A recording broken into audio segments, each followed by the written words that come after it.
안녕하세요. 미래를 설계하라 경제 잡학사전 고혜림입니다.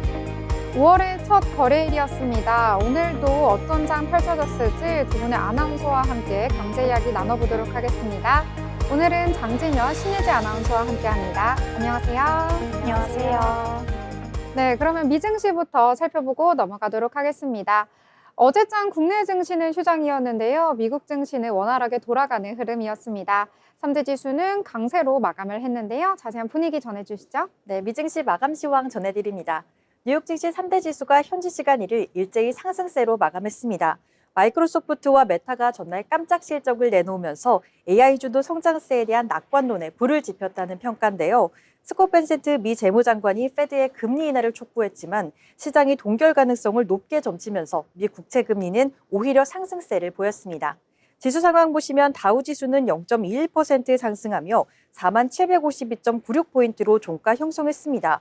기술주 중심의 나스닥은 1.52% 조금 더 큰 폭으로 올라와주며 17,710.74포인트로 거래 마쳤고요. S&P 500 역시 0.63% 올라와 5,600선에서 거래 마무리되는 모습입니다. 다음으로 글로벌 주요 이슈도 한번 살펴보겠습니다. 미국의 신규 실업수당 청구 건수가 시장 전망치를 크게 웃돌며 경기 침체 우려가 다시 고개를 들고 있습니다. 현지 시간 1일 미 노동부에 따르면 지난달 20일부터 26일까지의 신규 실업수당 청구 건수는 24만 1,000건으로 집계됐는데 이는 블룸버그가 집계한 전문가 예상치인 22만 3천 건보다 18,000건 많은 수준이며 전주 대비로도 19,000건 증가한 수치입니다. 특히 뉴욕시에만 15,000건 넘는 청구가 늘어난 것으로 나타났는데요. 이는 공립학교 근로자들이 봄방학 수당을 신청할 수 있는 시기와 겹쳤기 때문인 것으로 분석됩니다. 블룸버그는 이러한 수치가 고용시장의 둔화를 시사한다고 평가했습니다. 여기에 더해 테슬라 CEO인 일론 머스크가 이끄는 정부 효율부의 연방 해고자 통계가 아직 반영되지 않았다는 점도 지적됐습니다. 미국의 제조업 경기가 4월에도 위축 국면을 이어간 것으로 나타났습니다. 다만 시장 예상치보다는 다소 나은 수준이었습니다. 이를 미국 공급관리협회 ISM은 4월 제조업 구매관리자 지수 PMI가 48.7을 기록했다고 발표했는데 이는 전월보다 0.3포인트 낮아진 수치로 두 달 연속 위축세를 나타냈습니다. PMI가 50을 밑돌면 업황 위축을 의미합니다. 시장 예상치는 48.0이었지만 실제 수치는 이를 상회하며 다소 선방한 모습입니다. ISM은 수요 둔화, 공급망 혼란, 관세 부담 등으로 제조업 부문이 여전히 회복하지 못하고 있다고 평가했습니다. 볼로디미르 젤렌스키 우크라이나 대통령이 미국과의 광물협정 서명을 두고 양국 모두의 공정한 역사적 합의라며 환영의 뜻을 밝혔습니다. 현지 시간 1일 젤렌스키 대통령은 영상 메시지를 통해 이번 협정은 우크라이나에 막대한 투자를 유치할 수 있는 진정한 평등 협정이라며 채무가 없는 재건투자기금이 설립되고 이를 통해 우크라이나에서 직접 수익이 창출될 것이라고 강조했습니다. 이번 협정은 지난달 젤렌스키 대통령이 교황 장례식 참석차 바티칸을 방문했을 당시 트럼프 미국 대통령과의 별도 회동을 통해 논의된 바 있습니다. 젤렌스키 대통령은 협정 발효를 위해 곧 의회 비준 절차에 착수할 것이라고 밝혔습니다. 마지막 소식입니다. 도널드 트럼프 미국 대통령이 이란의 핵무기 개발을 저지하기 위한 압박 수위를 한층 높였습니다. 이번에는 이란산 원유와 석유화학 제품 수출을 정면 겨냥했는데 트럼프 대통령은 자신의 소셜미디어인 트루스 소셜에 이란산 원유나 석유화학 제품의 구매를 지금 즉시 중단해야 한다며 이를 어길 경우 해당 국가나 개인은 2차 제재 대상이 될 것이라고 밝혔습니다. 2차 제재란 미국이 직접 제재 대상과 거래하는 제3자까지도 미국 내 금융거래나 교역에서 배제하는 강력한 조치로 국제사회 전반에 영향을 미칠 수 있습니다. 트럼프 대통령은 이란과 거래하는 자는 미국과 어떤 형태로든 비즈니스가 불가능해질 것이라며 강경한 입장을 재확인했는데 이는 현재 진행 중인 미국, 이란 핵 협상에서 우위를 점하려는 압박카드로 평가됩니다. 네, 이렇게 주요 글로벌 이슈 살펴봤는데요. 다음으로 히트맵 열어서 종목별 움직임도 짚어보겠습니다. AI를 중심으로 한 기술 기업들의 선전에도 불구하고 관세의 불확실성은 증시의 전반을 누르고 있습니다. 히트맵을 통해서 봐도 혼조한 양상을 보실 수가 있는데요. 제네럴 모터스는 이날 올해 관세에 따른 영향이 약 50억 달러를 이를 것으로 추산했습니다. GM은 올해 조정 영업이익을 하향 조정했는데 GM이 관세 영향을 발표한 것이 이번이 처음으로 GM의 주가는 0.42% 하락세 보였습니다. 관세 불확실성은 소비자 심리에도 부담을 주고 있는 것으로 나타났는데요. 맥도날드는 이날 1분기 실적을 발표하며 미국 내 동일 매장의 매출은 악천후와 소비자들의 소비 위축으로 인해 지난해 같은 기간보다 3.6% 줄어들었다고 밝혔습니다. 이는 2020년 2분기 코로나 확산 시기 이후에 가장 큰 폭의 하락입니다.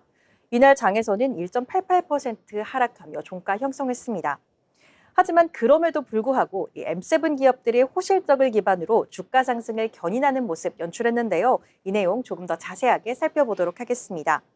먼저 이번 장에서 7.63%의 급등세를 보인 마이크로소프트입니다.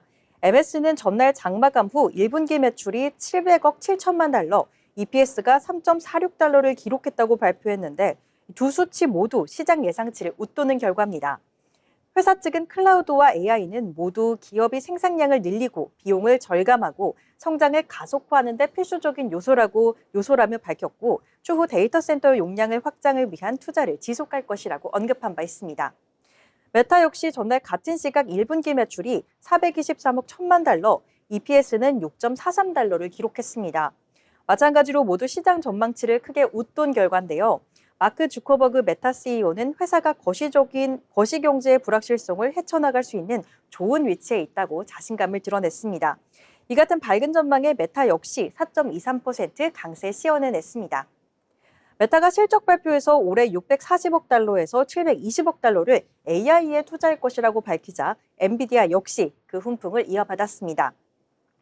2.47% 상승한 111.61달러로 장을 마감했는데 이로써 시총도 2조 7,230억 달러로 늘어났습니다.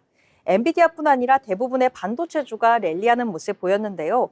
브로드컴은 2.53%, 마이크론은 1.07%, 대만의 TSMC는 3.62% 각각의 상승 흐름 나타냈습니다. 이외에도 애플이 0.39%, 구글은 1.18% 올라와 줬고요. 아마존은 3.13% 강하게 상승했습니다.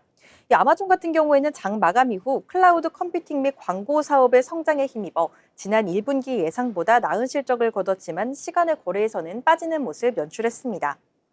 이렇게 전반적인 증시 상황 짚어봤는데요. 자산운용사 사르미아 파트너스의 최고 투자 책임자인 와시프 라티프는 대형 기술주와 이 대형 성장주의 경우 관세에 비교적 면역이 있다는 게 일반적인 인식이지만 시간이 지나면서 그렇지 않다는 사실이 드러날 수도 있다고 경고하는 발언을 내놨습니다.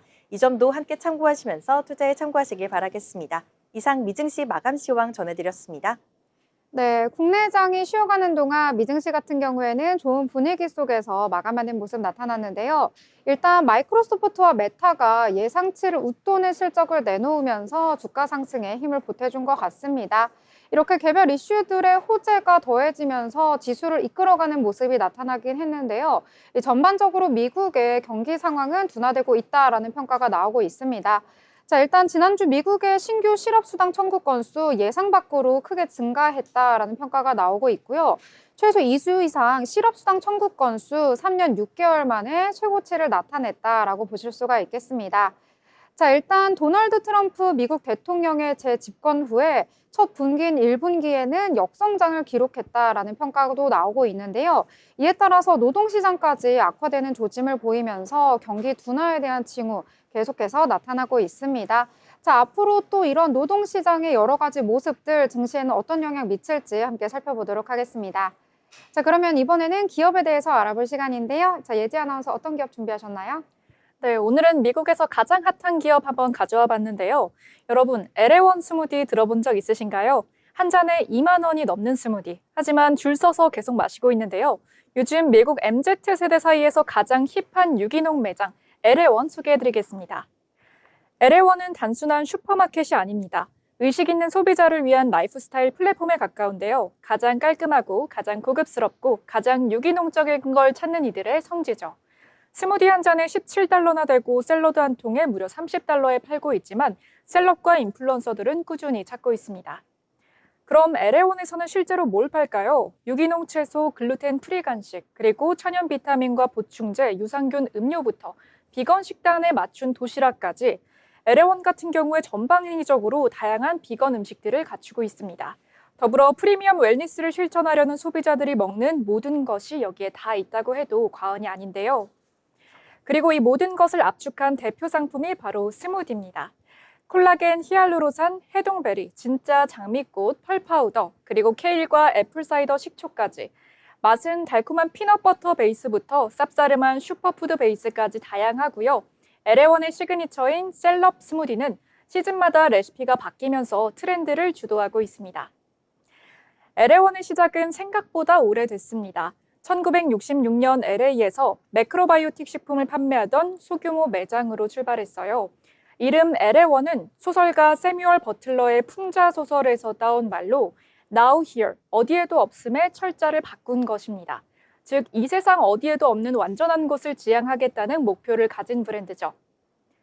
현재 LA1을 운영하는 사람은 토니와 젠더 매니지먼트 팀입니다. 2011년 인수 후에 기존의 유기농 슈퍼를 완전히 패션화하는데요. 그 결과 웰니스와 명품 소비, 셀럽 문화가 만나는 유일한 장소가 되었죠. 이곳에선 무엇을 먹느냐보다 어디서 먹었냐가 더 중요하게 여겨집니다. LA1이 지금처럼 유명해진 건 바로 셀럽 스무디 때문인데요. 가장 유명한 건 바로 헤일리 비버 스무디라고 할 수 있습니다. 콜라겐, 해동베리, 히알루로산까지 들어간 이 한 잔이 $20나 하지만 SNS에 올릴 인증샷 한 장 덕분에 매장은 매일 붐비고 있습니다. LA1은 이 셀럽 스무디를 통해 마케팅 구조 자체를 바꿔버렸습니다. 전통적인 광고 대신에 건강한 기호품으로서 브랜드를 만들었고 SNS에 익숙한 세대가 자발적으로 콘텐츠를 생산하도록 유도했죠. 심지어 LA1 걸이라는 해시태그 문화까지 이끕니다. 현재 미국 내에는 캘리포니아 지역을 중심으로 총 10개의 매장이 있습니다. 대부분 LA의 상류층 지역에 위치해 있으며 추가 확장도 검토 중인데요. 특정 지역에 한정되었음에도 불구하고 이 브랜드가 세계적으로 회자되는 이유, 그 자체가 미국식 하이엔드 웰니스 감성을 대표하기 때문입니다. 미국은 기본적으로 애플의 고장이자 디자인과 기능의 융합에 익숙한 시장이죠. 소비자 경험이 개인화되고 자아 표현 수단으로 소비를 활용하는 경향이 뚜렷한데요. LA1 같은 경우에 하이엔드 웰니스 마켓 덕분에 빠르게 성장할 수 있었습니다. 우리나라 역시 뷰티 분야에서는 퍼스널라이즈 제품군이 세계 최상위 수준입니다. 스킨톤, 피부 타입, 계절에 따라 추천하는 맞춤형 기초 화장품까지.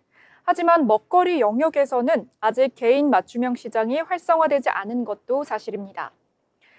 오마카세처럼 제한된 범위에서 프리미엄 소비는 늘었지만요. 디지털 기기에는 거리낌 없이 투자하고 있지만 먹는 것에선 실용성 중심 소비가 강하게 작동하고 있는데요. 그렇기 때문에 LA1은 우리에게 새로운 질문을 던집니다. 개인화된 경험 중심의 소비 패턴이 어떤 산업에 경쟁력을 부과할 수 있을까? 지금은 먹거리지만 내일은 의료나 교육 혹은 금융까지 확장될 수 있지 않을까요? LA1은 식료품점이라는 정의를 거부하고 그들은 이렇게 말합니다. 우리는 당신의 셀프케어 루틴을 디자인합니다. 미국의 웰빙 문화는 20세기 초부터 차근차근 세대를 거쳐 성장해 왔습니다. 최근 넷플릭스에서 런칭된 애플사이다 비니거 다큐멘터리도 그 예시인데요. 이 드라마는 암투병 환자에게 맞춤 요리책과 앱을 제공하며 웰빙 소비가 너무 인기인 나머지 사기를 치는 사람과 얽히는지에 대해서 이야기합니다. 하지만 그 본질은 여전히 인기 있는 웰빙 문화에 뿌리를 두고 있죠. 미국의 웰빙 문화가 세대를 거듭하며 발전하고 그 영향이 세계 각국에 퍼져나가고 있습니다. 그래서 우리가 이 브랜드를 주목해야 하는 이유는 분명합니다. 앞으로의 소비는 단순한 기능이 아니라 정체성과 스토리를 필요로 합니다. LA1은 그 흐름을 가장 세련되게 해석하고 있는 기업이라고 할 수 있겠네요. 지금까지 기업사전이었습니다. 네, 여러 가지 이유가 있겠지만 인기몰이를 한 데에는 가장 큰 이유 아마 유기농 식재료 시장 성장하고 있어서가 아닐까라는 생각도 들고요. 불경기에도 불구하고 건강에 대한 관심은 꾸준하구나 라는 생각이 드는 기업에 대한 내용이었습니다. 자, 그럼 이번에는 신문에서 저희 뉴스면 한번 살펴보려고 하는데요. 경제 뉴스들 어떤 내용 준비하셨을까요? 네, 오늘 신문에서 발췌한 기사를 전해드리는 뉴스 브리핑 시간입니다. 오늘도 다양한 소식들 준비해왔는데요. 첫 번째 소식부터 살펴보시죠. 도널드 트럼프 미국 대통령이 한국과의 무역협상 타결될 가능성을 시사했습니다. 반면 한국 정부는 아직 합의 시점을 정한 바 없다며 속도 조절에 나섰습니다. 트럼프 대통령은 현지 시간 30일 뉴스네이션이 주최한 타운홀 행사에서 한국, 일본, 인도 등과의 무역 협상에서 합의 가능성이 있다고 밝혔습니다. 이 같은 발언은 미국 내 보호무역 정책에 대한 비판 여론을 의식한 국내용 메시지라는 해석이 나옵니다. 같은 날 무역 대표부에 제이미슨 그리어 대표는 폭스뉴스와의 인터뷰에서 한국과의 협상이 타결에 근접하고 있으며 이 결과 발표는 수개월이 아닌 수주 내에 나올 수 있다고 말했습니다. 하지만 한국 정부는 신중한 입장입니다. 정부 관계자는 미국과 당장 몇 주 내에 합의를 하자는 말은 없었다며 7월 8일까지 관세 유예를 고려해 패키지 딜 중심의 협상을 이어가고 있다고 설명했습니다. 전문가들은 미국 내 불만 여론에 트럼프 행정부가 조급함을 보이고 있다며 우리 정부가 미국의 속도전에 휘말리기보다는 오히려 협상 주도권을 활용해야 한다고 조언했습니다. 다음 소식입니다. 전기차 캐즘 여파로 적자늪에 빠진 국내 배터리 3사가 올해 에너지 저장 장치 ESS 사업을 가속화하며 돌파구를 찾고 있습니다. LG 에너지 솔루션, 삼성 SDI, SK온은 최근 발표한 1분기 실적에서 LG 엔솔만이 흑자를 기록했는데 특히 LG 엔솔은 미국 IRA 보조금 약 4,577억 원을 수령으로 흑자 전환에 성공했지만 이를 제외하면 실질적으로는 적자입니다. 삼성 SDI와 SK온은 각각 4,300억 원, 2,990억 원대의 영업 손실을 내며 2분기 연속 적자를 이어갔습니다. 이에 따라 업계는 침체된 전기차 시장 대신 신재생 에너지 확산과 AI 산업 성장으로 고성장이 예상되는 ESS 시장에 주목하고 있습니다. 미국의 고율 관세로 인해 중국산 배터리의 가격 경쟁력이 떨어지면서 미국 내 생산 기반을 갖춘 국내 기업들이 반사 이익을 얻을 것으로 기대되는데요. LG 엔솔은 미시간 공장에서 ESS용 LFP 배터리를 생산을 앞당겼고 SK온은 전기차용 생산 라인 일부를 ESS로 전환하는 방안을 검토 중입니다. 삼성 SDI도 미국 현지 생산 라인 확보를 위한 계획을 진행 중인 것으로 알려졌습니다. 다음 소식입니다. SK텔레콤의 유심 해킹 사태 여파로 연기금이 대규모 매도에 나서며 투자자들의 우려가 커지고 있습니다. 30일 한국거래소에 따르면 연기금은 유심 해킹 사건이 공개된 지난 22일부터 이날까지 SK텔레콤 주식 약 749억 원어치를 순매도하며 해당 기간 매도 규모 1위 종목에 이름을 올렸습니다. 특히 여론 반발이 거세진 28일과 29일엔 각각 354억 원, 209억 원어치를 집중적으로 매도한 것으로 나타났습니다. 이번 매도는 단기적인 수급 조정 성격으로 보이지만 사태가 장기화되고 사회적 책임 문제가 부각될 경우 국민연금이 지분 축소에 나설 수도 있다는 전망도 제기됩니다. 국민연금은 현재 SK텔레콤 지분 8% 이상을 보유한 주요 주주로 ESG 원칙에 따라 투자 기업의 사회적 책임 이슈에 민감하게 대응해왔습니다. 실제로 SK텔레콤은 해킹 사고 발생 이후 24시간 내 신고 의무를 위반하며 늑장 대응 논란을 빚었고 이는 ESG 리스크로 해석될 수도 있다는 지적도 나오고 있는 상황입니다. 금융투자 업계에서는 국민연금이 향후 SK텔레콤에 대해 직접적인 경영 개선 권고나 지분 조정은 물론 위탁 자산운용사 평가 과정에서 간접적으로 압박을 가할 가능성도 있다고 분석하고 있습니다. 다음 소식입니다. 일본은행이 올해 일본의 경제 성장률 전망치를 대폭 하향 조정했습니다. 미국의 관세 정책 여파로 성장세가 둔화될 것이란 분석입니다. 일본은행은 1일 발표한 경제 물가 전망 보고서에서 올해 실질 GDP 증가율을 기존 1.1%에서 0.5%로 내년 전망도 1.0%에서 0.7%로 낮춰 잡았습니다.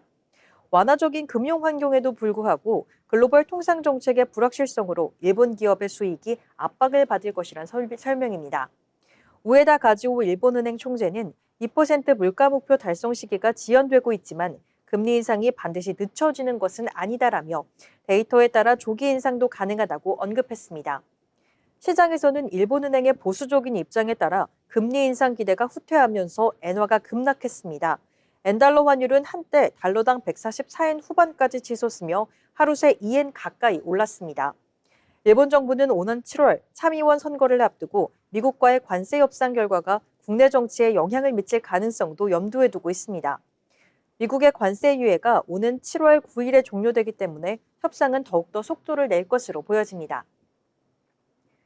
다음 소식입니다. 미국의 관세 압박이 강화될수록 중국은 내수 부양책으로 맞설 가능성이 크다는 분석이 나왔습니다.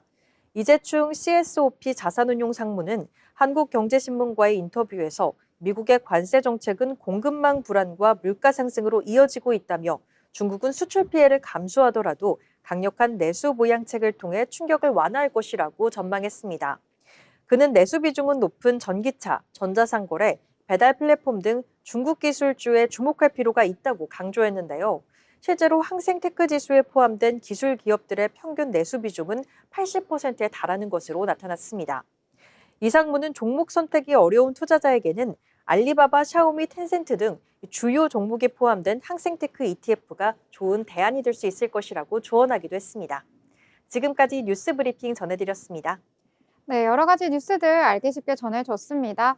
이 뉴스들 가운데서요, 완성차 업체들이나 2차 전지 쪽에 주목하시는 분들이라면 알아보면 좋은 뉴스들도 있었는데요. 자, 일단 전반적으로 완성차 제조업체들 이 생산 전략을 재수립하고 있다라고 볼 수가 있겠습니다. 캐즈미 이야기도 계속해서 나오고 있고요. 일단 올해 연간 전망 미국을 중심으로 정책 변화가 빈번하기 때문에 이 전방 수요를 예측하기가 쉽다라고 해서 대부분의 이 완성차 업체들 ESS 쪽으로 시선을 돌리고 있다라고 볼 수가 있겠고요. 이 전기차 시장의 불확실성 커지고 있는 만큼 ESS의 고객사를 확보하는 데도 심혈을 기울이고 있다라고 보실 수가 있겠습니다. 이런 부분들 참고하셔서 투자하시길 바라겠습니다. 더불어 본 방송에서 제공하는 정보는 투자 판단을 위한 조언일 뿐 해당 종목의 가치, 상승과 하락에 대해서는 보장하지 않습니다.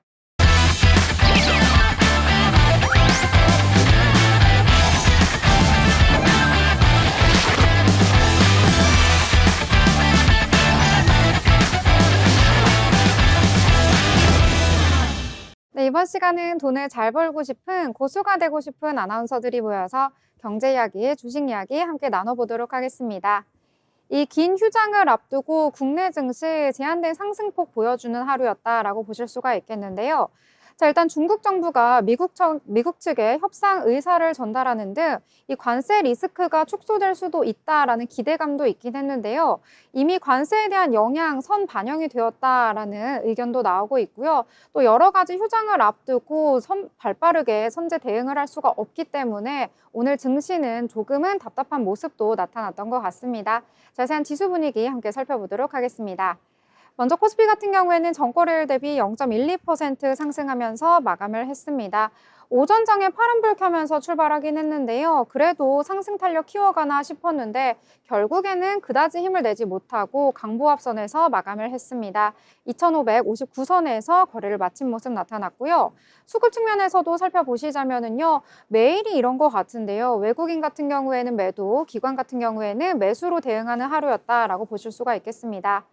코스닥 같은 경우에도 살펴보시면은요, 그래도 코스피보다는 분위기가 좋았다라고 보실 수가 있겠는데요. 마찬가지로 하락 출발한 이후에 오전장에 급격히 상승하는 모습 보여줬습니다. 전거래일 대비 0.64% 상승하면서 721선에서 거래를 마친 모습 나타나줬습니다.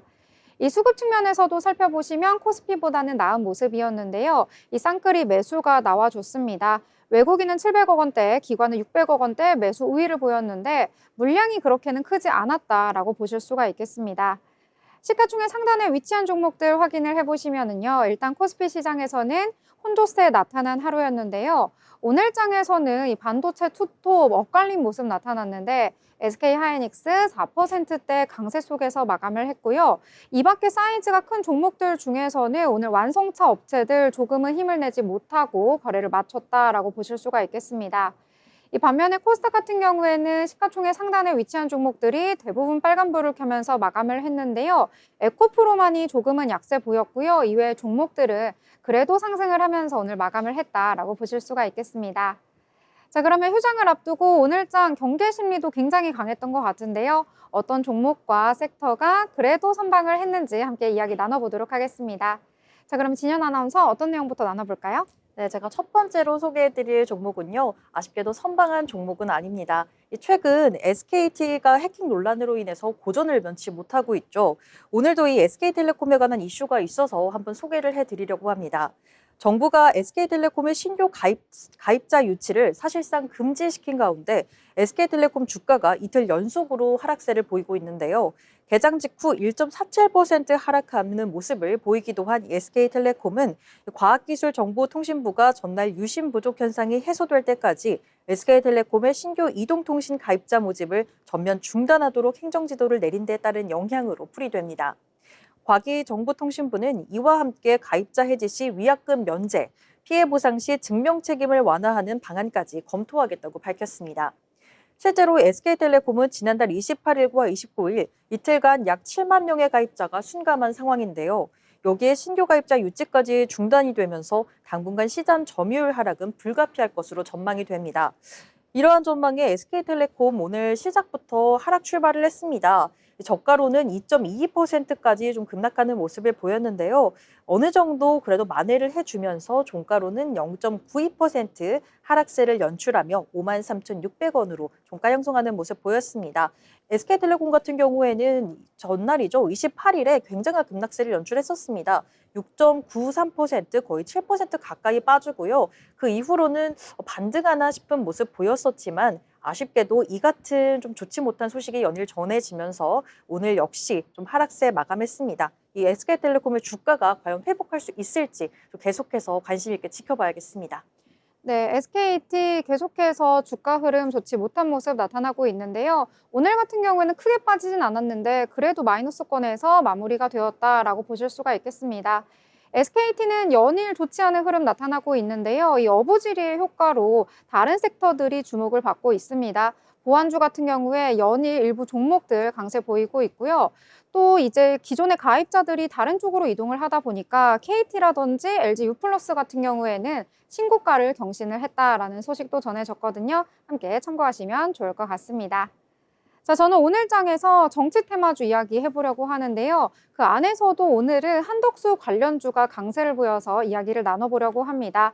이 한덕수 전 국무총리라고 해야겠죠. 대통령 선거 출마 공식 선언한 소식 속에서 상승했습니다.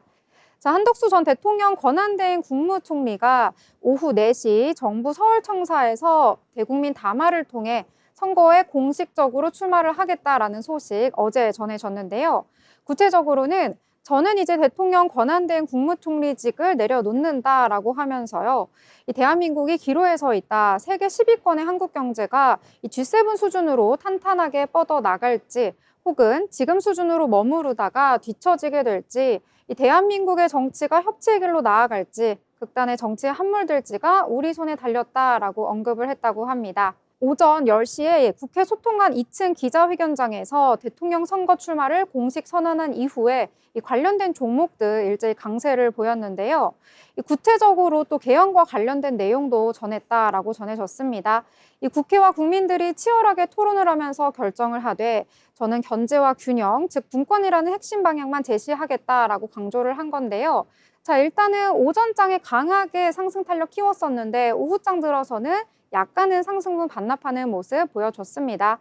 그럼에도 불구하고 오늘 아이스크림 에듀 두 자릿수의 상승률 보여주면서 22%대 강세 보였고요. 시공테크도 13%대 강세, 대한제당은 5%대 강세 보였고요.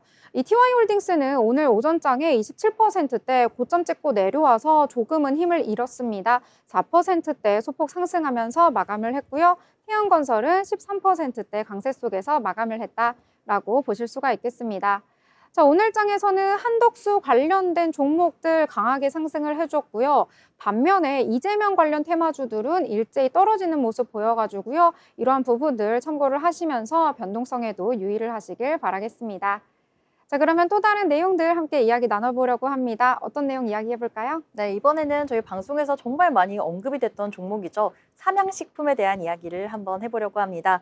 삼양식품이 오늘 장에서 상승폭 자체는 그렇게 크지 않았지만요. 100만 원을 앞두고 이 황제주 등극을 눈앞에 두고 있어서 한번 이야기 나눠보려고 하는데요. 오늘 장중 한때는 99만 6천 원까지 치솟으며 1년 내 최고가를 경신했습니다. 시장에서는 삼양식품의 탄탄한 실적에 주목하고 있습니다. 키움증권은 삼양식품이 올해 1분기 연결 기준 매출을 5,313억 원, 영업이익 1,153억 원을 기록할 것으로 추정했는데요. 이는 전년 동기 대비 각각 38%, 44%를 증가한 수치로 시장 기대치를 웃도는 수준입니다. 2분기부터는 밀양 제2공장이 본격 가동에 들어가고 3분기부터는 생산량 확대가 더욱 뚜렷해질 것으로 예상됩니다. 특히 중국 시장의 계절적 수요 회복도 실적 성장에 긍정적인 영향을 줄 것으로 보입니다. 한편 증권가에서는 삼양식품이 이달 모건스탠리 캐피털 인터내셔널 MSCI 한국지수 정기 변경에서 신규 편입될 가능성이 높다고 전망하고 있고 또한 NH투자증권은 최근 시장 변동성 속에서도 삼양식품이 유력한 편입 후보라고 밝혔습니다. MSCI는 오는 14일 5월 리뷰 결과를 발표한 예정이라는 점도 참고하시면 좋을 것 같습니다.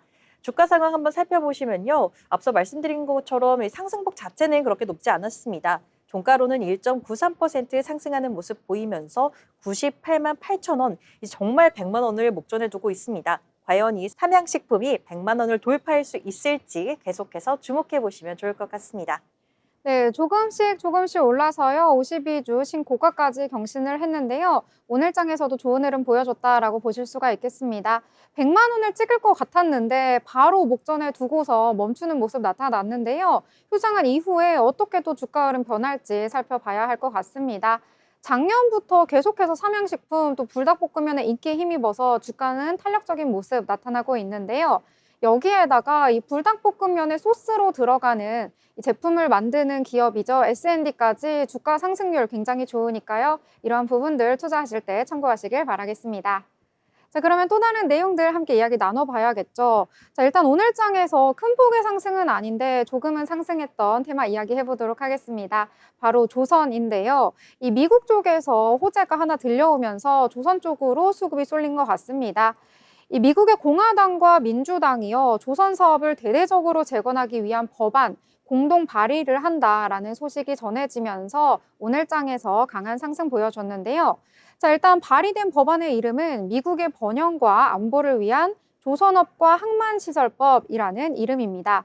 이 법안의 핵심을 살펴보자면요. 이 10년 안에 미국의 국적의 국제상선을 250척 새롭게 건조를 하겠다라는 목표를 담은 것이다라고 볼 수가 있겠는데요. 일단 현재 미국의 조선 쪽은 그다지 좋은 분위기가 아니다라고 볼 수가 있겠습니다. 국제 해운에 투입된 수는 80척에 불과하다라고 전해졌는데요. 이에 반해서 80척인데 중국은 5,500척에 달한다라고 전해졌습니다. 무려 거의 10배가 넘는 수준이다라고 볼 수가 있겠는데요. 이 미국 의회는 이 같은 격차가 국가 안보와는 연결지을 수 있고 또 국제적 자립성에도 심각한 위험 요인이다라고 전하면서 이 조선 산업의 전면적 재건을 명문화했다라고 보실 수가 있겠습니다. 적극적으로 조선에다가 더 투입을 하겠다. 자금 투입은 물론 법적으로도 여러 가지 도움을 주겠다라고 밝힌 건데요. 또 한편 30일에 존 펠런 미국 해군선 장관 한국을 방문한다라고 일전에 방송에서 전해드렸었는데 방문을 드디어 했다고 합니다. 방문 이후에는 HD 현대중공업 울산 본사를 방문을 했고요. 또 하나오션 거제 사업장을 각각 방문을 해서 이 한국의 조선 산업 어떤 부분이 장점인지 또 미국에서 어떤 점을 차용해서 가져가면 좋을지 이러한 부분에 대해서 논의를 했다라고 전해졌습니다. 자, 이러한 소식 속에서 오늘 HD 현대미포는 3%대 상승을 해줬고요. 하나오션과 더불어서 삼성중공업, 한화엔진, 성광밴드까지 일제히 소폭 상승했다라고 정리를 해보도록 하겠습니다. 자, 그러면 또 다른 내용들 이야기 나눠보려고 하는데요. 또 어떤 내용 준비하셨을까요? 네, 이번에는 업종 전반적으로 강세를 보였던 전선주에 관련해서 한번 소개를 해보려고 합니다. 전선 및 변압기 관련주들이 오늘 장 초반부터 굉장한 강세를 보였습니다. 지난해 대형 변압기 수출이 급증한 영향으로 매수세가 몰린 모습으로 풀이가 되는데요. HD 현대일렉트릭은 전거래일 대비 5.04%, 효성중공업은 3.58%, 일진전기는 4.76% 상승하며 동반 강세를 나타냈습니다. 이 같은 흐름은 지난해 국내 고용량 대형 변압기 수출액이 1조 원을 돌파했다는 소식을 따른 것으로 분석됩니다.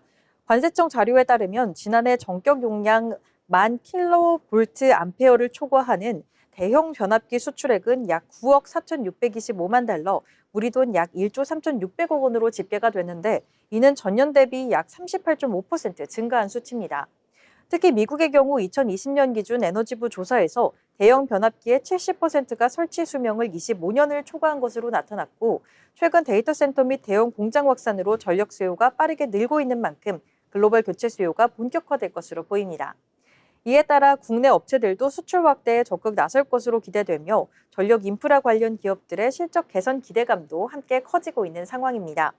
이 같은 흐름에 올라탄 LS 일렉트릭은 오늘 상승 흐름을 보였습니다. 시가로는 1.73% 올라가며 20만 6천 원을 찍었고요. 점점 상승 흐름 보이며 고가로는 5%, 거의 6%에 육박하게 상승 흐름 보였지만 윗꼬리가 살짝 달리면서 힘이 조금은 빠진 모습입니다. 3.7% 상승한 21만 원에서 종가 형성하는 모습입니다. 네, 조금은 윗골이 달리면서 마감이 됐는데요. 그래도 3%대 소폭 상승이지만 플러스로 마감을 했다라고 보실 수가 있겠습니다. 자, 오늘장 같은 경우에는 휴장을 앞두고 있어서 여러 가지 종목과 섹터들이 제한된 상승을 보여줬다라고 보실 수가 있겠는데요. 그래도 변압기 같은 경우에는 이 미국 쪽으로 수출이 굉장히 잘 되고 있고 이 변압기를 교체하는 수명이 25년 정도 되는데요. 이 미국에 있는 변압기의 대부분 약 75% 정도가 이러한 수명이 거의 다 되었다고 합니다.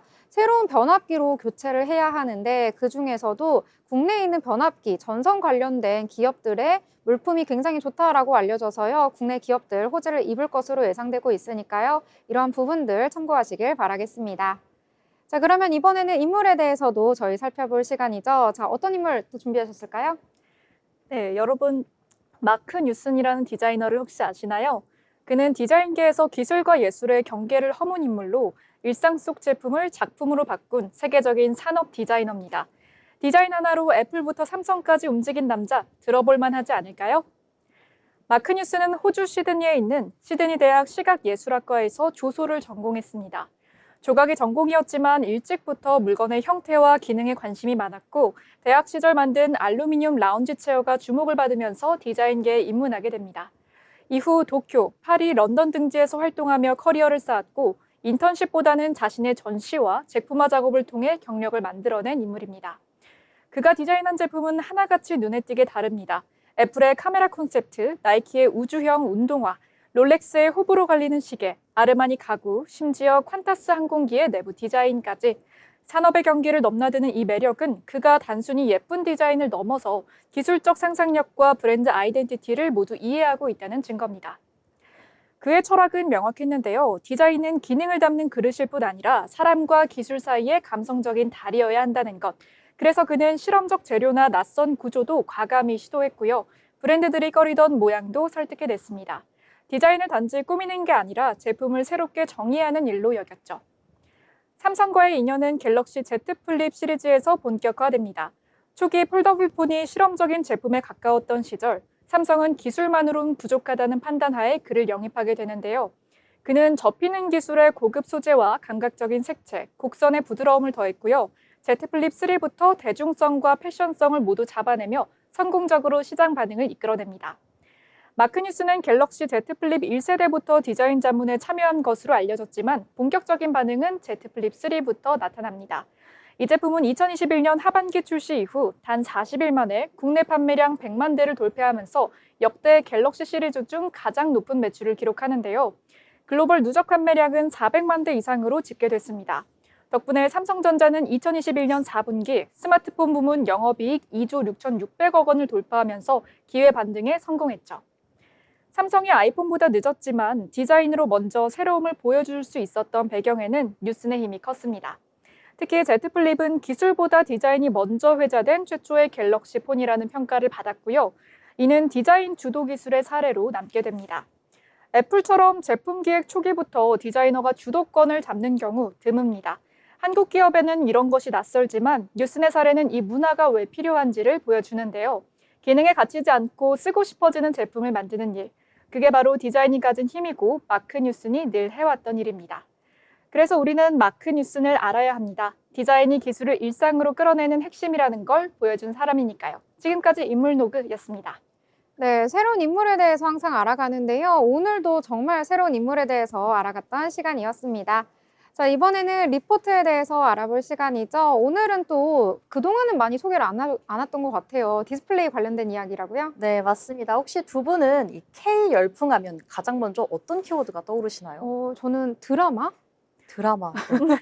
저는 K-팝이랑 뷰티 분야에 가장 관심이 있어서 그게 가장 떠오르는 것 같은데. 네. 드라마도 있고 뷰티도 있고 K하면 삼양식품 제가 앞서 말씀드렸던 것도 그렇고 요즘 굉장히 열풍을 누리는 것들이 많죠. 하지만 제가 오늘 소개해드릴 이 디스플레이는요. 굉장히 오래전부터 올레드 TV 많이들 들어보셨나요? 아, 그렇죠. 엄청 많이 들어봤어요. 네, 올레드 TV가 해외에서 압도적인 이 기술로서 주목받고 있는 기술 중에 하나입니다. 그래서 제가 바로 오늘 이 디스플레이에 관한 산업을 좀 소개를 해드리려고 하는데요. 요즘 전자기기 고를 때 빠지지 않는 조건이 바로 화질이죠. 이제는 눈이 너무 높아져서 웬만한 LCD 화면으로는 만족하지 못하다는 분들 많으실 텐데요. 그만큼 OLED란 이 유기 발광 다이오드 기술이 핵심 트렌드로서 떠오르고 있습니다. 그런데 이제는 단순히 좋은 기술이 아니라 산업 구조 자체가 OLED 중심으로 재편되는 아주 중요한 변화의 시기에 와 있다는 분석이 나왔습니다. 오늘 소개해드릴 보고서가 바로 그 흐름을 자세하게 보여주고 있습니다. OLED 폭삭 무르익다라는 제목의 IBK 투자증권의 리포트입니다. 네, 먼저 첫 번째 키워드, 애플이 움직이면 시장이 움직인다입니다. 디스플레이 업계가 최근 가장 예민하게 반응하는 키워드, 바로 애플의 OLED 확대 계획인데 사실 아이폰에는 이미 OLED가 적용되고 있긴 하죠. 하지만 중요한 건 애플이 이제 맥북과 아이패드, 심지어는 폴더블 폰까지 OLED로 대거 전환을 예고했다는 점입니다. 보고서에 따르면 2026년 하반기에는 애플의 첫 폴더블 폰 아이폰 출시가 유력하고요. 그 전으로 맥북, 아이패드 라인업도 OLED 탑재가 순차적으로 진행될 예정이라고 합니다. 애플이 이렇게 움직인다는 건 시장 전체의 수요가 구조가 근본적으로 달라진다는 이야기고 지금 이 시점부터는 이미 OLED 업황이 반등 궤도에 들어섰다는 시그널로 해석해 볼 수가 있겠습니다. 특히 애플은 고사양, 고품질을 요구하는 기업으로 잘 알려져 있죠. 그래서 이 수요를 충족시킬 수 있는 업체는 삼성 디스플레이와 LG 디스플레이, 사실상 국내 양대 기업 정도로 알려졌습니다. 이 중에서도 삼성은 이미 8.6세대 라인을 증설 중이고 초기 공급을 사실상 독점할 가능성이 크다고 전해졌습니다. 그러니까 앞으로 몇 년간 삼성이 OLED 시장의 중심이 서는 그런 그림이 그려질 수도 있다는 뜻으로 해석해 볼 수 있겠습니다. 두 번째 키워드로는 바로 LCD는 뜨고 OLED는 물 들어오고입니다. 여기서 OLED 시장에 또 하나 흥미로운 흐름이 관측되고 있습니다. LCD 가격이 최근 상승세를 보이고 있다는 건데요. LCD는 이제 거의 끝물이라고 생각했던 분들 많이 계실 것 같은데 그렇다면 가격이 내려가지 않을까 하실 수도 있잖아요. 그런데 이 중국의 정부가 내수 촉진을 위해 시행 중인 이구 환신 정책이 LCD 수요를 단기적으로 끌어올리고 있고 또 미국의 대중국 관세 부과 가능성까지 겹치면서 공급단 불안감이 생긴 것도 영향을 미쳤습니다. 그렇다면 LCD 가격이 오르면 어떤 일이 벌어질까요? 그동안 OLED가 비싸다는 이유로 망설였던 업체들도 차라리 OLED를 쓰겠다라는 결정을 내리는 일이 생길 수도 있다는 뜻으로 해석할 수가 있겠습니다. 가격적 차가 줄어들수록 기술력이 뛰어난 OLED가 선택받을 확률이 더 높아진다는 얘기입니다. 세 번째 키워드는 기술력에서 승부 본다, OLED의 고도화 한번 알아보도록 하겠습니다. OLED가 단순히 얇고 예쁜 패널에서 멈춘 건 아니죠. 지금은 기술 고도화 단계에 접어들었습니다. 대표적인 게 바로 팬덤 구조인데요. 말 그대로 발광층을 두 개로 쌓아서 밝기는 더 높이고 수명도 더 늘리는 방식이죠. 또한 하이브리드 OLED는 유연성과 견고함을 동시에 잡기 위해 유리와 플라스틱 기반을 적절히 결합하는 방식이고요. 이 LTPO, TFT 배터리는 소모를 확 줄일 수 있는 고효율 기술로 이미 스마트워치에 적용되고 있습니다. 이런 기술들을 만드는 과정은 당연히 매우 복잡하고 어렵습니다. 그래서 가능한 회사도 많지 않은데요. 이 분야에서는 한국 업체들의 경쟁력이 독보적이라는 점에서 앞으로 OLED 산업은 사실상 한국 중심의 재편이 예상되는 평가가 많습니다. 자, 그렇다면 이제 핵심 기업들도 한번 살펴볼까요? 이 리포트에서는 핵심 기업으로 총 4군데를 선정하고 있습니다. 먼저 LG 디스플레이부터 살펴보겠습니다. LG 디스플레이는 작년까지만 해도 적자 행진에 길었었죠. 그런데 올해부터는 그 분위기가 좀 달라졌습니다. 보고서에서는 스마트폰용 패널 출하량 증가, 그리고 감가상각비 감소라는 두 가지 요인이 수익 구조를 바꿔놓을 것이라고 전망하고 있습니다. 2025년이면 4년 만에 흑자 전환도 가능할 것으로 전망하고 있고요. 다음으로 덕산 네오룩스는 OLED 소재를 만드는 대표 기업입니다. 한번 살펴보겠습니다. 특히 IT 기업으로 OLED의 전환 수혜를 가장 크게 입을 기업으로 꼽히고 있는데요. 소재 시장은 한번 진입하면 교체 주기가 길고 또 덕산 네오룩스는 기존 고객사와의 신뢰, 탄탄한 특허, 높은 수익성까지 겸비했기 때문에 중장기적으로 꾸준히 성장할 수 있는 구조를 가지고 있다고 볼 수가 있겠습니다. 다음으로 세경 하이테크 한번 살펴보겠습니다. 여기는 폴더블 폰 커버 소재 쪽에서 강점을 가지고 있는 회사입니다. 보고서에서는 북미 공급망에 합류할 가능성이 언급되고 있는데 2026년 애플 폴더블폰 출시 시기에 맞춰 납품이 현실화된다면 실적은 지금과는 비교할 수 없을 정도로 급성장할 것이라는 전망입니다. 마지막으로 선익 시스템까지 살펴보겠습니다. 이 선익 시스템은 올레드 증착 장비를 만드는 회사로 중국 BOE와의 장비 공급 계약 확대로 인해 실적 기대감이 굉장히 큰데요. 2025년에는 매출 213% 증가, 영업이익은 무려 611% 증가라는 파격적인 전망치가 나왔습니다. 사실상 퀀텀 점프 수준의 성장이 기대되는 기업이라고 할 수가 있겠습니다. 자, 이렇게 올레드가 단순히 화질 좋은 패널이 아니라 산업 전체를 중심으로 이동하고 있다는 점 아주 자세하게 한번 살펴봤는데요. 애플이라는 트리거와 국내 기업들의 기술력, 그리고 글로벌 수요 구조의 변화라는 점까지 겹치면서 디스플레이 업계는 지금 올레드 중심의 업사이클에 진입한 것으로 보입니다. 그리고 그 핵심에는 소재 부품 장비를 아우르는 국내 기업 밸류체인이 자리 잡고 있고 올레드 시대 한국의 기회라는 말이 그냥 수사가 아님을 보여주고 있습니다. 앞으로 올레드를 중심으로 펼쳐질 새로운 경쟁 구도 계속해서 주목해 보시면 좋을 것 같습니다. 이상으로 투자 리포트 전해드렸습니다. 네, 투자 리포트 디스플레이 산업과 관련해서 OLED 중심으로 이야기해 주셨는데요. 정말 공부하는 느낌으로 투자에 참고하시면 너무나도 좋을 것 같다라는 생각이 들었습니다. 한국이 이 시장에서는 세계 최고라고 하니까요. 이 부분도 참고하시길 바라겠습니다. 더불어 본 방송에서 제공하는 정보는 투자 판단을 위한 조언일 뿐 해당 종목의 가치, 상승과 하락에 대해서는 보장하지 않습니다.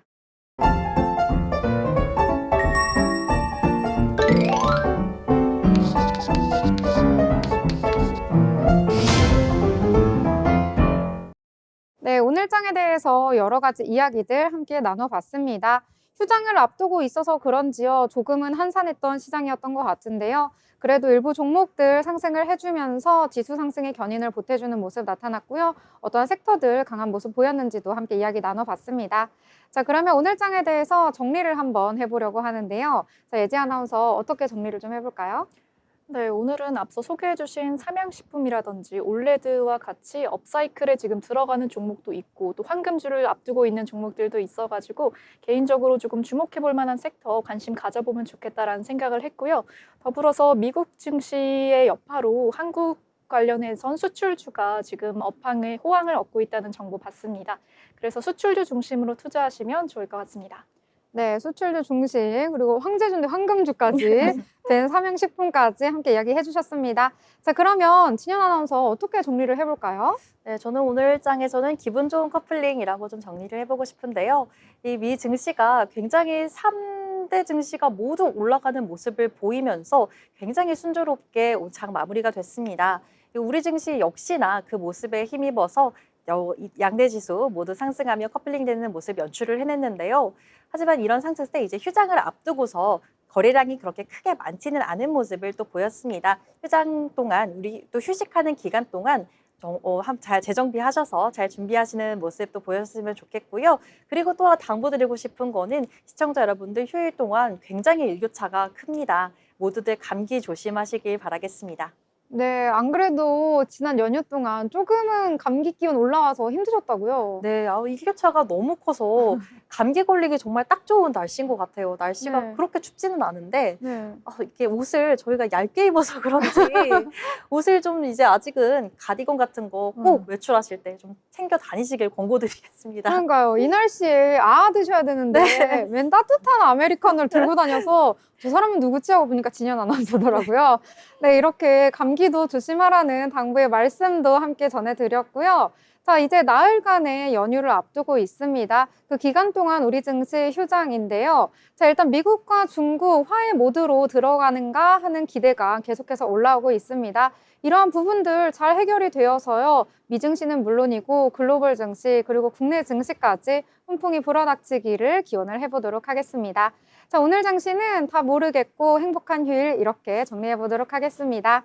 여러분 오늘 방송 여기서 마무리 짓도록 하겠습니다. 저희는 연휴 마치고 다음 주에 다시 찾아뵙도록 하겠습니다. 시청해주신 여러분 고맙습니다.